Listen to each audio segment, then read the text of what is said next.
Good morning, good afternoon, and good evening. This is Energy Speaks Back, powered by B2B Energy. My name is Paul Webb, the founder of B2B Energy, and I'm also your host. Each week, I bring to you energy experts from around the world. This is episode 178. Our purpose, as always, is to provide a good understanding of energy management knowledge from around the world, which is available today for us to deliver savings that impact on our planet. Welcome, energy enthusiasts, to another enlightening episode of Energy Speaks Back. In this episode, we interview another inspiring individual who has championed sustainability from his childhood through to his work with major global organisations. He's now adding another exciting chapter to his journey as an author with his new book, Regeneration. A conversation turns the pages on this powerful topic. From life on the farm to his current role at Salesforce, offering deep insights and inspiration along the way. So without any further ado, let's open the book for our discussion with Tim Christophersen. Good afternoon, Tim. How are you today? Very well. Nice to meet you, Paul. And yourself. And very excited to actually have this interview today because I understand you've written a book, which we're going to talk more about. And we've been chatting offline, getting to know each other sort of briefly. But for the benefit of our audience, it'd be really great to get your origin story and understanding of what brings you into this industry. Yeah, thanks. I'm Vice President of Climate Action at Salesforce, but I obviously didn't always work in a large corporate environment. I'm a forester by training, and I think ever since my childhood, I was interested in what is our relationship with nature as humans, and studied forestry. And then I worked for a large NGO for a while, International Union for the Conservation of Nature, that does the red list of endangered species. And then for 15 years, I worked for the United Nations. I was responsible at the UN Environment Program, UNEP, for the Nature for Climate team. So I ran large forest conservation program of tropical forests. And my last role at the UN was to set up the UN Decade on Ecosystem Restoration, which is a decade that we're in. So it's the 2021 to 2030. And then 3.5 years ago, the Salesforce team approached me and asked me if I wanted to lead their climate program. And to be honest, I had never really thought about working for the private sector. When you're in public sector, you're in public service, right? You don't really consider other options, but they were very insistent. And as I got to know Salesforce and what a special company it is in many ways, I thought this was really a great way to work with the world's Fortune 500 companies and thousands of other companies to talk on a peer-to-peer level about what sustainability really means for them. Why is climate an issue for big companies? Why is nature an issue for big companies? So that's what I've been doing for the past few years. And now put that all into a book, which is coming out soon. Let's talk about the step change. So you made a step change from the public sector to this corporate. What was going through your mind? What did you feel that? Did you feel that you could make a difference there straight away? I feel and still do that I could make a different difference there than at the UN. Right. Of course, the United Nations is a very important organization and has a unique role in the world. What I feel, though, is at this stage that we're in, when we are in a climate crisis, and we're all starting to feel the impacts coming closer, whether you work in energy or finance or other sectors, you can see that supply chains are getting disrupted, and there are impacts that are coming closer for all of us. So I thought we really need a step change in the speed and scale of the action that we see, and that is where the private sector obviously excels with that innovation, what we call ecopreneurship. The making this line of business rather than just public sector funded or grant funded activities, and then the sheer speed and scale at which things can happen in the private sector. So I wanted to be part of that. And then, of course, shortly after I joined Salesforce, the real strong pivot towards AI happened. So we're now on an even faster potential Yeah. solutions curve with AI coming into the picture. So yes, I feel I can make a difference in the company for sure. And can you tell us much about or can you tell us some more info about when you was working in the forests and things? What was happening there? So Salesforce is the global leader on customer relationship management, and it's a software company. You'd think there's not much relation with trees, but when I worked for UNEP, we worked with Salesforce and the World Economic Forum to set up an initiative Right. called the Trillion Trees Initiative to conserve and restore a trillion trees, so about 1/3 of all existing forests. And that was in 2020. And Mark Benioff, who's the CEO and chairman of Salesforce, is very invested in forest and ocean issues himself. So he put a lot of efforts into these activities. And then Salesforce just kept asking for my advice, how to run this initiative and what to fund and who to work with and where to restore forests. And at some point they said, why don't you just come and work for us? So as Salesforce, we have a $100 million nature and sustainability grant program. We are a large buyer of carbon credits. We compensate for all our what is called scope 1, 2, and 3 emissions. Mm-hmm. We are front runner in establishing nature-based solutions in the voluntary carbon market. And we also invest in our own commitment to conserve and restore 100 million trees by 2030. So that's part of what my team is responsible for here at Salesforce. And where are you on that journey? How many trees have We're hit to at date? 56 million, so we have 44 million to go. Wow. It's a fun challenge to be honest, but it's actually harder than it sounds because doing forest restoration in a holistic and durable way takes a lot more than planting trees. And Yeah. often nature is, of course, the best ally for restoring forests and generating new trees, new regrowths. So that's an ongoing journey. And we Yeah. work with over 90 other companies Yeah. in the Trillion Trees Initiative. And what particular regions are we focusing on? We have projects in over right now in 15 countries. In future, we're going to focus more on key regions where we also have a lot of staff and large markets because we can then be closer to those projects. So that will be Brazil and Latin America, India, a lot in the US, some in Canada, some in the EU, some in Australia. So those are the priority regions where we invest in forests. Because And it's a timing issue as well, because when you plant the trees, it's not an instant carbon absorption, is it? We've got to wait for years or whatever before that gets to a size before it can start. But you were saying depends a about bit on you've it got depends a bit restoration as on well. it depends a bit where you are. In the tropics, it of course goes a lot faster. And Right. in the temperate zones here, we live on a farm and we also this is a private investment, but turned one of our fields into a forest two and a Wow. half years ago, planted 30,000 trees here. And they already, I mean, most of them are now taller than I am, and the forest is establishing itself fairly quickly. In the tropics, that goes even faster, but you're right that forests accumulate carbon over a long period of time. So it is a long-term investment.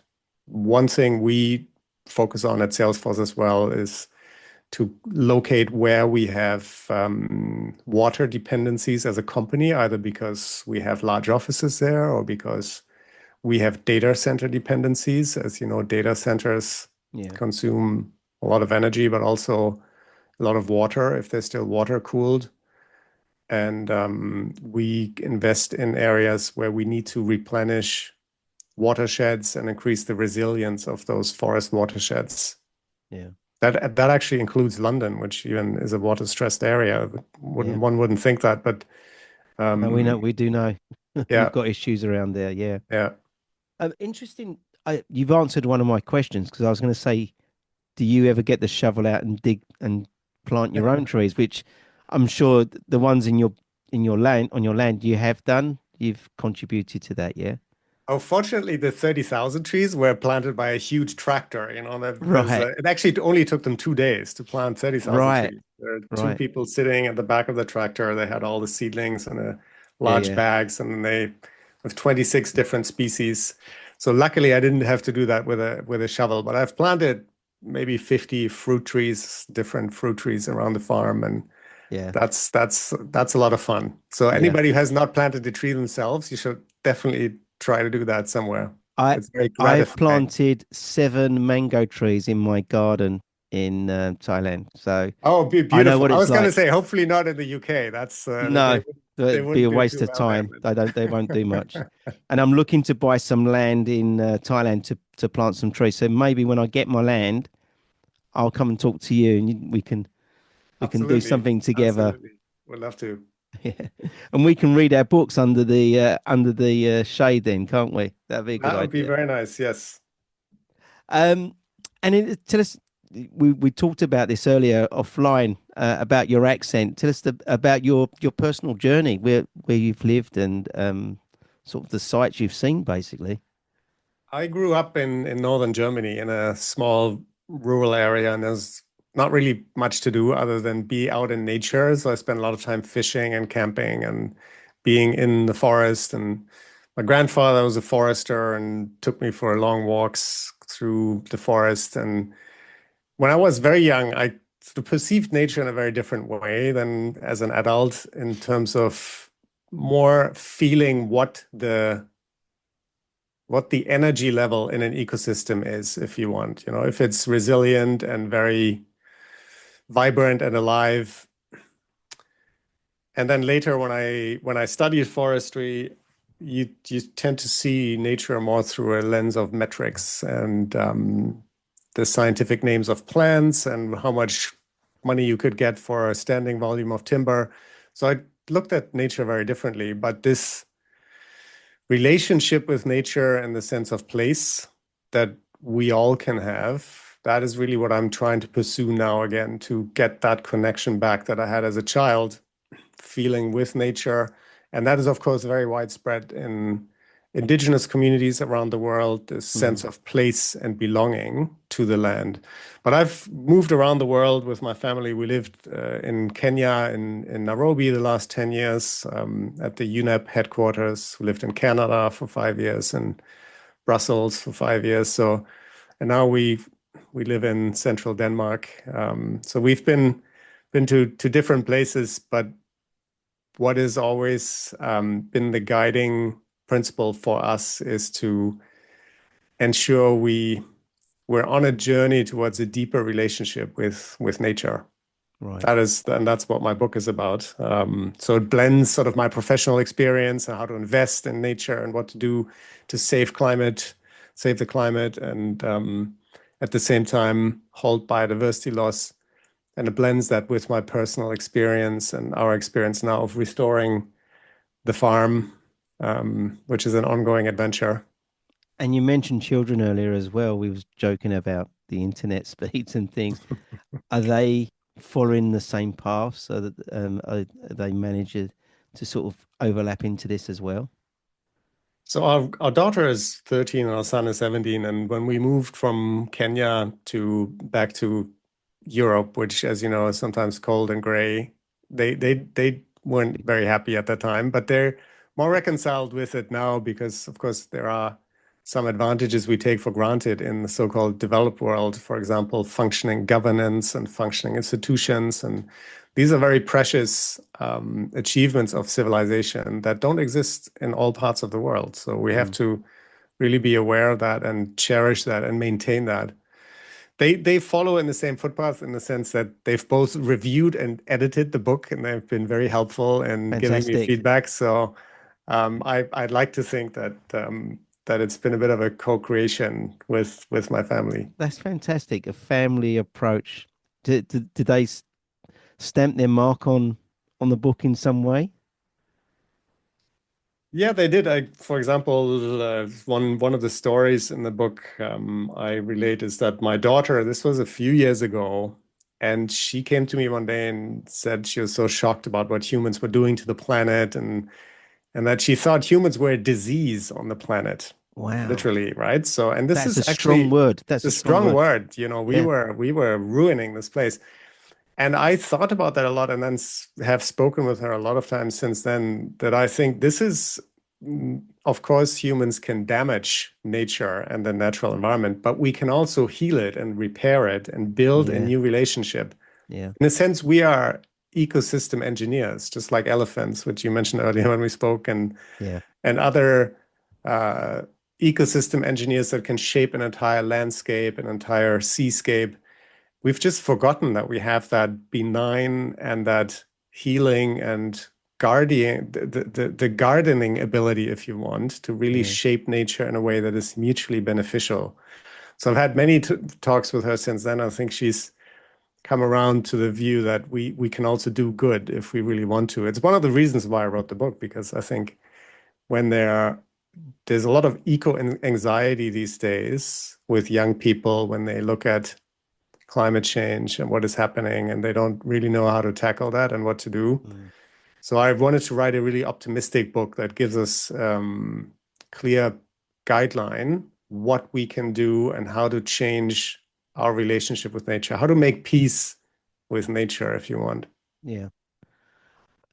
Going back to your daughter and I think overall around the world, I don't think there's enough education in schools about that, about the climate change and the environment and what's happening there. And you talk a lot about the biodiversity of it all and the healing, etc. And I think we're just individuals are picking up the wrong part rather than being educated. I think we need to go back to basics and educate people from day one. Yeah, In the one thing that's really interesting is that we are all very used to talking about the economy, and that's in the news every day, and we all Yep, follow the economy and what's yep, happening with GDP. And if you go to the root of the word economy, it comes from ancient Greek oikos, which means our common home or our household. right, And the economy is the management of our common household. Ecology is the knowledge of our common household. So we basically run this entire planet without the basic ecological literacy that we need to even know how things work. yeah, And this is, I think, part of the reason why we are running so many things aground right now, because we don't have the basic ecological literacy. mm, So one thing that I call for in the book is this global ecological literacy that everybody can learn through easy and fun steps. It all starts with your food, right? Where does your food actually come from? yeah, And like many good relationships, the relationship with nature starts with good food. So just if we try to track where does our food come from, who grows it, where is it grown? Is it grown in a regenerative way? Is it destroying the environment? And then the next step is our water. Where does that come from? How many of us know actually where exactly our water comes from? But it's easy to trace if you want to know. yeah, And then a third step is what species share my environment, what species live around me, and what does nature do for me? For example, if you live in an urban area, trees literally can save lives in urban heat islands, in heat waves. They can lower temperatures, they ensure that you can still go outside during heat waves. There's a marked difference in temperatures in areas that are green in cities versus areas that are not green. So understanding these basic ecological principles and that basic ecological literacy is easy to do for all of us, and it's important to know. It's also fun to learn. yeah. It's amazing what agriculture and things can do to the environment. And I'm going to give you a simple story. So when we first built our house in Thailand, we didn't have no grass. We didn't have a garden. We just had the bare sort of mud as such. We had planted our trees, but we hadn't really got round to the grass. We had someone come and lay all the grass, get the garden ready. The minute we had the grass put in, the temperature in our garden dropped straight away. It was just overnight we could feel cooler. The sound of birds singing was more. It's crazy how the environment just changed as we then started to heal it. We were starting to heal it ourselves because we was replacing all this mud with grass and trees, and it was amazing step change. And to see that personally happen, it made me one smile and feel that is what we need to be doing. If it's changing, if I can change the temperature of this that small area, what could be the whole planet could be doing? Now, if we focused That on, is absolutely right. There's actually new science on exactly that point that shows how much cooling effect we could generate just by ensuring there's basic vegetation cover. And as yeah, one of those principles of regenerative agriculture that people now talk a lot about, is to just keep the soil covered. Because as soon as you open it up, not only does it absorb a lot more heat, in some cases, it also loses the carbon that is stored in the soil. yeah, It sort of literally evaporates as it there's loses no like the soil filter. cover. There's no filter there for it, is there? So we definitely have to move to an agriculture where there's much less tilling, there's much less turning off the soil, because every time we turn the soil, we also disrupt the amazing microbiodiversity that there's in the soil. You know this statistic that, in a spoonful of soil, there can be more organisms than there are people on Earth. If Yeah, you have a very vibrantly alive soil biodiversity with all the fungi and bacteria and yeah, different microorganisms that are in it. So that soil biodiversity is actually what produces our food. So we need that biodiversity. And unfortunately, modern agriculture is more geared towards replacing that diversity and nature's flywheel with expensive fossil mm, fuel based inputs and industrial fertilizers and pesticides. And we've come to the end of the road where that is even financially still viable. We have to get back to, in a way, a century of biology, because we've been used to driving everything through the lens of chemistry and physics, and that's no longer good enough. We need a century of ecology to come back to those principles that nature creates diversity and abundance, and then it's our prerogative to harvest from that diversity and abundance, but we have to keep that flywheel of life going. If we stop it, there'll be no more abundance for us. yeah. Uh, Earlier when we was talking, you flicked your book up, but I didn't really focus a lot on it because I knew we was going Happy to to do that do this. again. Es- can you tell us about the cover and some of the, I don't want you to read it out as such, but can you give us some insights to the book? So the book has a foreword by Jane Goodall, who sadly passed away just this Oh, week, as you know. And she wrote a foreword, which I was immensely grateful for, in which she calls for a transitioning of industrial agriculture and a lot of things that we need to do in our time. And then the book starts with a chapter on what I call the 10% world, because we live in a world that is really just a fragment of the natural wealth we once had. Just to give you one key info point is that of all the weight of mammals in the world, only 4% are wildlife. The rest are humans and livestock. right. We've lost over 70% of all wildlife population since the 1970s. So we're really in a nosedive when it comes to the natural world. But people tend to forget that because each new generation takes the degraded state of the environment for granted, which ecologists call shifting baseline syndrome. Mm, So then I move on from that to how we can repair this 10% world into a 100% world, which would make all of us better off, happier, healthier. There would be a lot more abundance. We could stabilize the climate in the process as well. yeah. But first of all, we need imagination to know how that works. And then we need to change our view of nature from something that's nice to have and lives in some national park somewhere to our most essential infrastructure for human civilization. Nature is our balance. It's not just a line on the balance sheet. but we also need to invest a lot more in nature to rebuild that basic infrastructure, to keep our cities cool, to keep water running in our pipes, to Yeah. keep the climate stable, to keep producing nutritious food. And then I close out with personal experience from projects around the world that I've seen where this is already happening at a massive scale. Yeah. So this is happening around the world already, and it's. I just wanted to make sure there's more people aware Yeah. of what is generation restoration. This is our generation's task. This is our moonshot, if you will, to restore planet Earth's ecosystems at planetary scale. Yeah. And will the human being notice much change if we do these step changes? If that makes sense? Oh, absolutely. To just give you the example from our farm, just in the 2.5 years that we have planted a forest and pollinating flower strips, and we've dug out 2 lakes. There's a massive rebound of nature that we observe, both in terms of the number of birds, the insect diversity. We did some echolocation here over our lake, and there's 15 species of bats in Denmark, and 8 of them are already back Wow.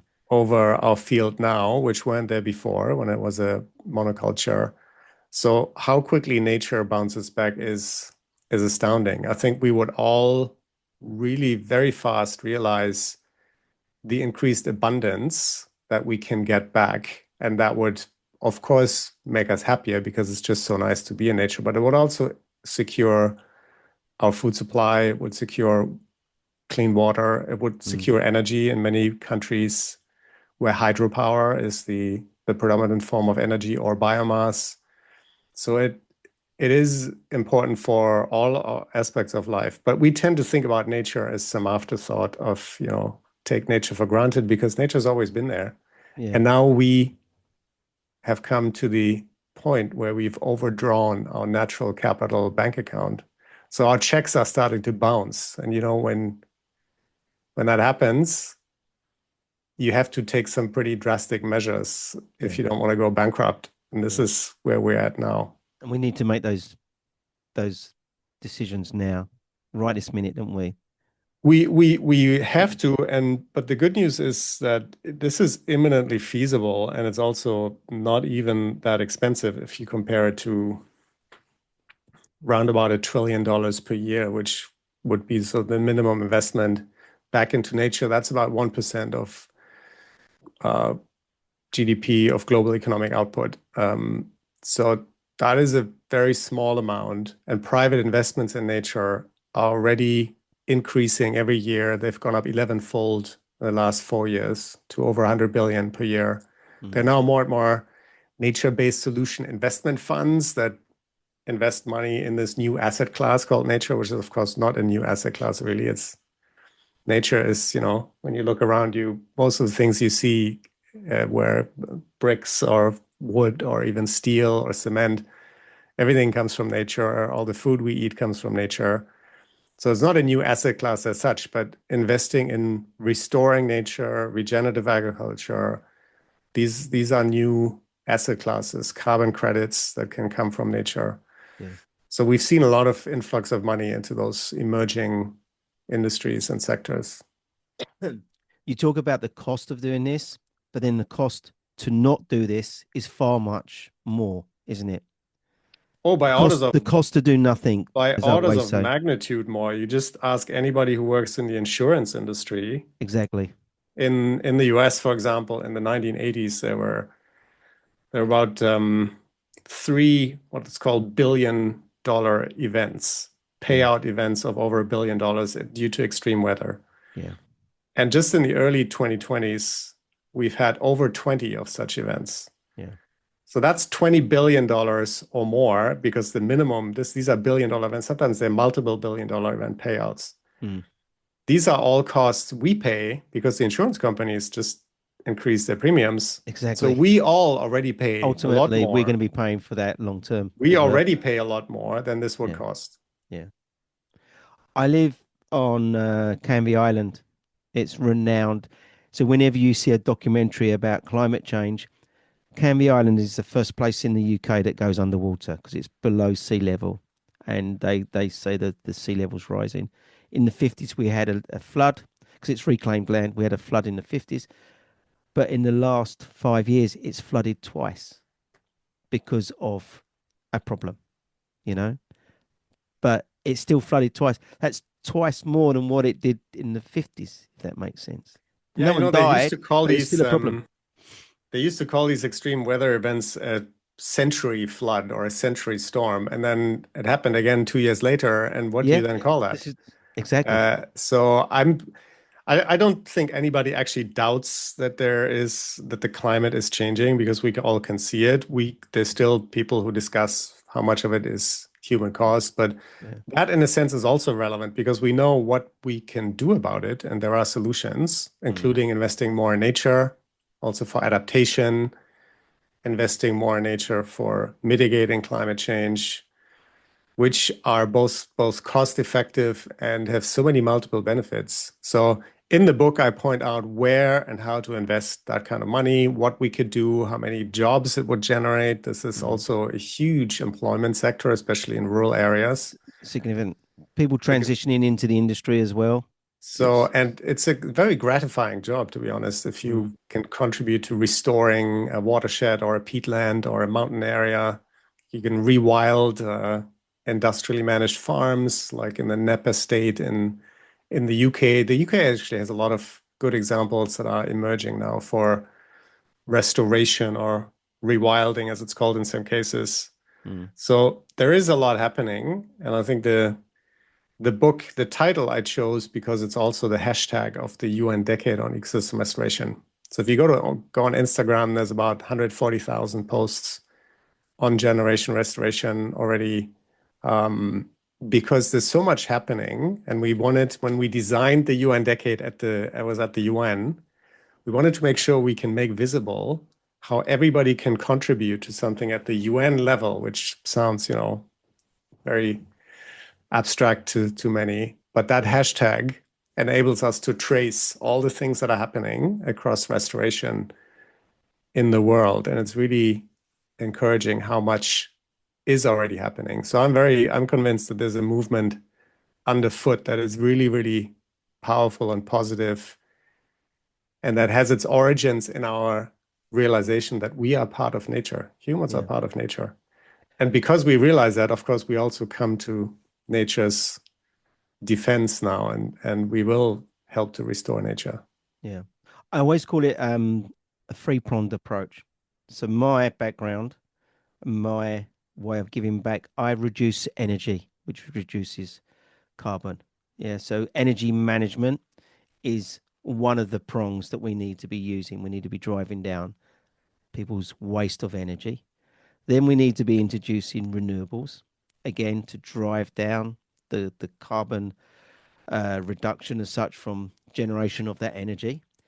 And then the third prong, which is the environment. You know, we need all three prongs, all three expert groups to be working together on this one task. You know, it all comes together. That's why I try to interview a wide spectrum of those three experts, basically, That, to that's deliver the amazing message. because that's exactly actually our approach at Salesforce that we're now following. We invest in the energy transition, Mm-hmm. renewables, and especially power sector decarbonization, which is accelerating, but still there's a lot of difficulties that we can hopefully overcome. Then we invest in nature positive solutions. And our third pillar is what we call ecopreneurs. So we want to make sure we fund and help and promote all these startups that are making it their business to provide energy solutions, climate solutions, nature solutions. We work with over 50,000 ecopreneurs, and there's more and more each day almost through the World Economic Forum to help them make sure they can enter this as a market. Because I think for this to scale, you need to show, especially to young people, what is my career path here? Yeah, How can I turn this passion I have for the environment or for making the world a better place into a business opportunity? And there's a lot of activity in this space. yeah. Well, Tim, this we could. I normally give us 45 minutes. I think we've stretched that. Don't worry. But we could talk forever on this, and I'd like to probably catch up another time to do more talking. But it's come to that time in the interview where I'm going to put you on the spot, which it isn't putting you on the spot because I know you're going to rise to where we're going to go with this. But is there something you can give back to the people out there listening to this? Is there one thing that you would like to share today as a takeaway for them? Yes, 5 years ago, I would have said you should recycle and bike to work, and you should do that. And we all have seen these to-do lists, and we are all, I think, slightly tired of them because they always sound like this is it has to do with reduction and with and with not doing things. Instead, today, I would say, listen to nature. Go out into nature, spend time listening, understanding how our planet actually works, because we're not just passengers here. We're the stewards. Yeah. We're the guardians of planet Earth. And for that, we need to understand how nature works. So go out into nature, listen to nature. It will change your mind. And once your mind is changed, it will change your behavior for the better. I don't want to prescribe what anybody should do, but I think automatically when you're more in tune with nature, you will do better things. Yeah. That's awesome. I knew you'd have a great answer for that. Well, it's been an absolutely amazing interview. And I love the interviews where I don't really know what I'm going to be in. I get introduced to someone and they say, right, you need to be interviewing this person. And yeah, it's been absolutely awesome. I really appreciate you reaching out to us and sort of sharing the fact that you've got this book, but more importantly, your story is amazing. And I'm sure that I'm obviously going to be ordering that book and reading that book. So I love reading books around this subject. Well, thank you so much, Paul, and thank you for everything that you do. It's so important to get these stories and positive messages out there and help people. And good luck with your tree planting in Thailand. Yes. I'm going to be knocking on your door. Absolutely. For some advice on that. So thank you. So please, you and your family, you stay safe in these times. Thank you. You too. Thank you to my guest for joining me today on Energy Speaks Back. I'm very proud and humbled to have the opportunity to interview energy experts from around the world, and I hope you found today's episodes of value. Don't forget to listen to the previous episodes because they are full of insights to help you make a real impact on energy efficiency. And remember, tiny changes that we make today can bring us profound savings in the future. Together, we can drive change and make a difference. That leaves me with one more thing to say. Please, you and your family, be safe in these times.